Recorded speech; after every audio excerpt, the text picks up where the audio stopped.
Good afternoon, ladies and gents. Ali from Keller Williams London Bridge, and I'm joined today by Mr. Cameron Carter. A few of you may well know him. Say hello, Cam. Hiya, hello all. First thing to point out, we are not about to do a James Corden carpool karaoke because neither of us can sing for toffee to save our life. We won't get paid to sing, so we're certainly not going to sing. What I am going to do is spend some time getting to know Cam, ask him a couple of questions, put him on the spot. That's led him to be, in theory, coming into business with me, trusting me, and indeed the Keller Williams model. But before we get any further, Cam, give us your hands. I trust you like a brother, but got to take the precautions. We've got to use anti-bac. Okay. So, question one. Tell us about property then. You've been in property for how long now? Be 9 years this year. Give us a quick resume. So obviously your CV's not available to everybody. No, so dead simple. First job in a estate agency, part of the Countrywide Group of all places. Before moving into the Connells Group, there I've learnt valuing, branch manager, before taking the opportunity to be a part of Purplebricks in the earlier days. From there, did a year as an LPE, successful LPE. Before moving into training, where I was there 2 years. Left, joined Spice of Heart, was a regional up north near Cheshire for a little bit, and then more recently took a break from property into recruiting GPs, which, as you can imagine, is pretty busy right now. Yeah. Okay, so we'll dive into each of these in separate points then. So most people will know you then, Cam, from your time at Purplebricks. Talk me through your time at Purplebricks, and I guess what lessons or what did Purplebricks teach you? What's your key takeaways from your time at Purplebricks?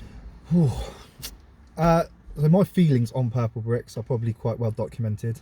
You know, we must not forget there's point 1 and point 2 of Purplebricks. We've got to be really careful. Point 1, when I joined, great place, great culture. It taught me a fair bit. It taught me that what I like most truly is that it taught me it is an agent and not a brand in a lot of cases. I really believe that now.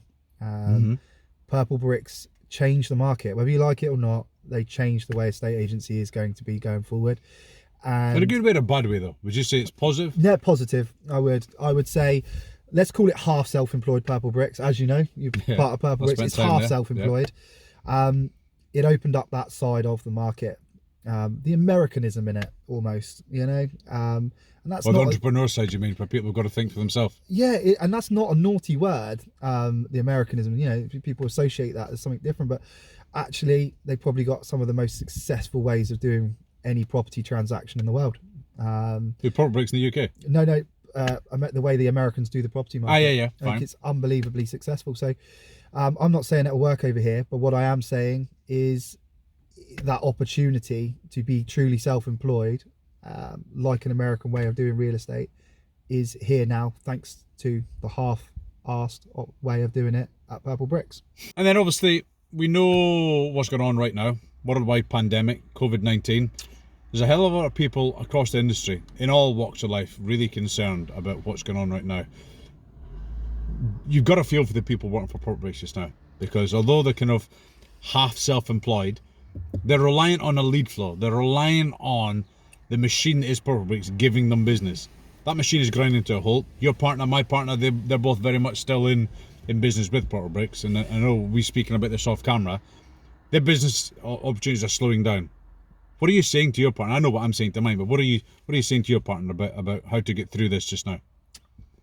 It's really simple for me. Her safety and her health comes before any valuation, and that's not just, to be fair to Purplebricks, we should all be thinking about that as a whole in this time. I think it's a really good opportunity for Purplebricks now to do right by their people, either the way they treated them, shall we say, in the recent months.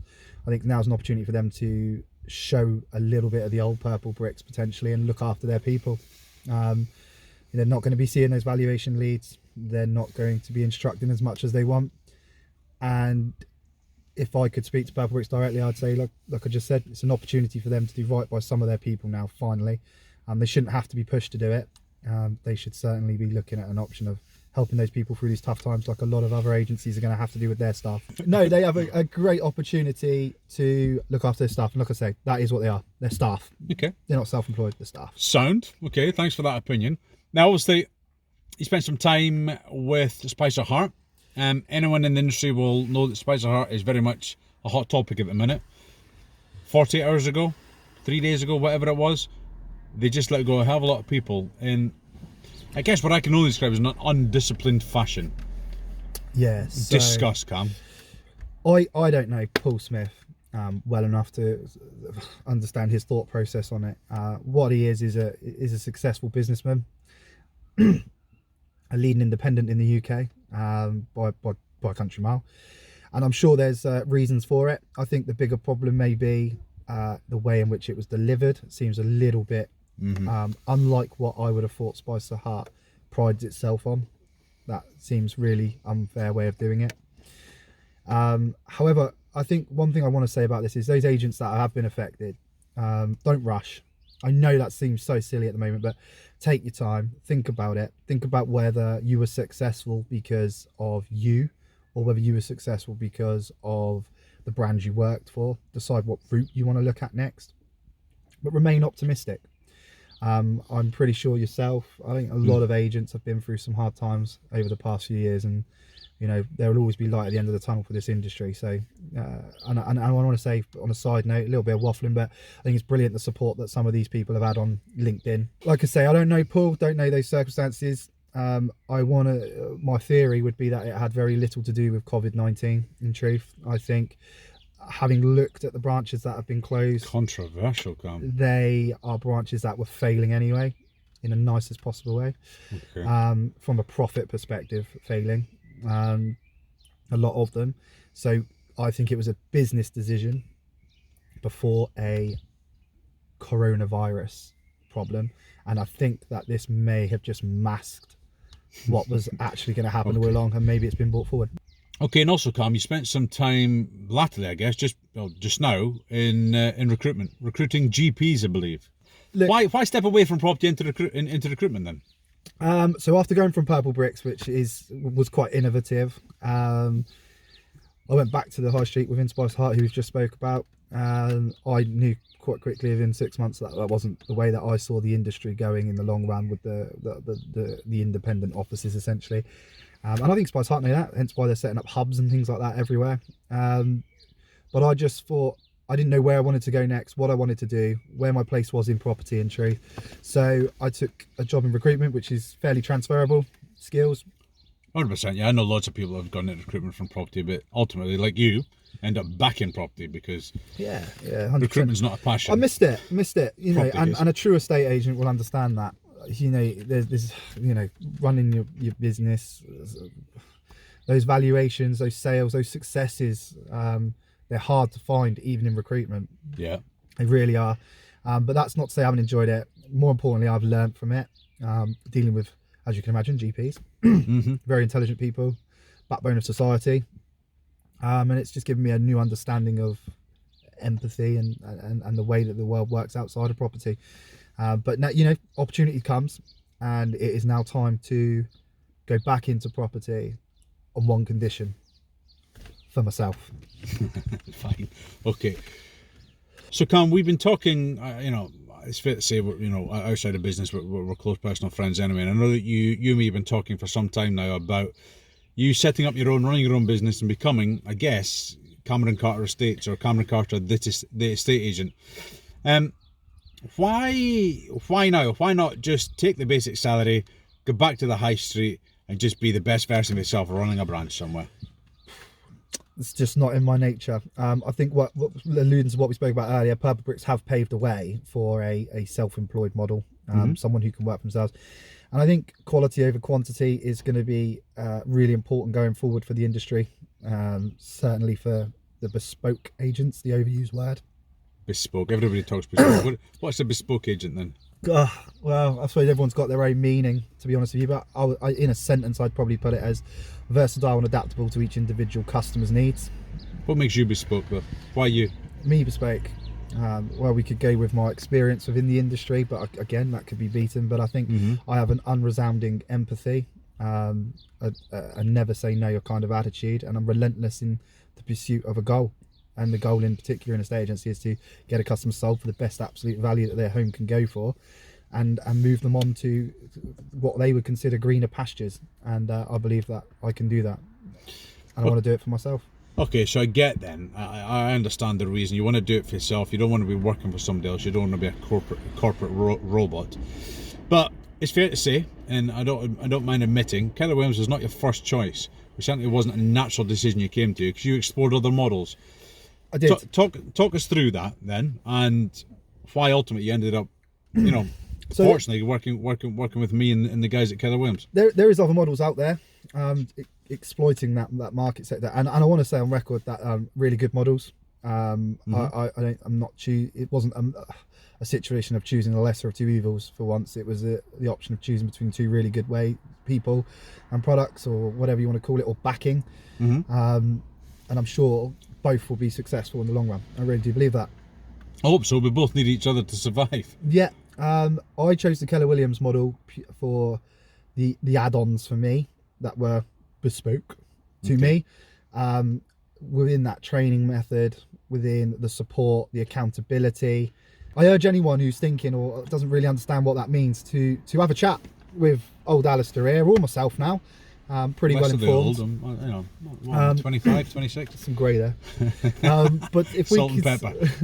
if we could have if you don't know what that means, or you might want to understand a little bit more, it's not a sales pitch. Drop me a line, drop Ali a line, and we can go into that in a little bit more detail, what that would do for you. Check Cam out, the sales pitch. Give me a call, give Ali a call. It's only been with us 2 minutes. Find out. And the last question, Cam, I guess, what does the future look like for you then? Obviously, we're setting up Cam Carter Estates, whatever you want to call it. Cameron Carter, the estate agent, powered by Keller Williams. What's this going to help you facilitate then? What does the future look like? Okay, so for me, I'm just going to be focusing on offering a really good, close service to a select few within my community, in the areas that I will cover, giving a great service from start to finish, down the quality over quantity rate. I have no intentions of being number one for listings in my area or sales, or I'm not going to be doing 25, 30 instructions a month. I got no intentions of doing that. Great if it happens, but it's not the plan.